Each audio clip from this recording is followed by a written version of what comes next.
Join me as I take on the challenge of building a small flatbed truck from scratch.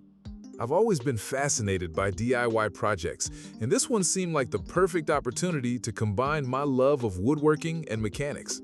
I've got a vision of a sturdy little truck that can haul small loads around my workshop or neighborhood, and I'm excited to share the process with you.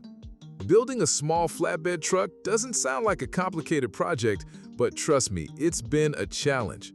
I started by thinking about what I'd use for the frame, and I immediately realized there are so many options. Should I go with steel, aluminum, or even wood? Each material has its pros and cons, and I spent hours researching and weighing my choices. I didn't want to compromise on durability, but I also didn't want to break the bank. Another thing that gave me a headache was the design. I wanted the truck to be small and maneuverable, but also stable and safe. I looked at pictures of existing flatbed trucks, took notes on their dimensions, and tried to figure out what would work best for my needs. It's funny because it sounds simple, but getting the proportions right was harder than I expected. I didn't want it to be too long or too wide, or it would be difficult to handle. I've also been thinking about the purpose of the truck. What will I be using it for?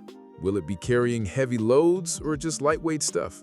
This influenced my decisions on the type of materials and the design. I didn't want to overbuild it, but I also didn't want it to be too fragile. Finding that balance was key.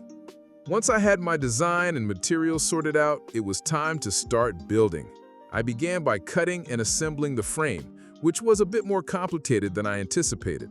I had to use a combination of welding and bolting to make sure everything was secure.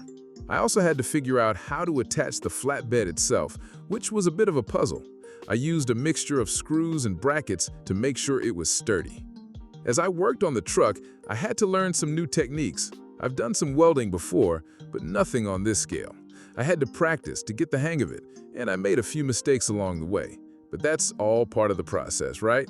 I also had to use some specialized tools like a drill press and a jigsaw, which were new to me. It was a great learning experience. There were moments when I doubted myself, when I thought I was in over my head, but I kept pushing forward, and slowly but surely, the truck started to take shape. It's amazing how it transforms from a pile of parts into something functional.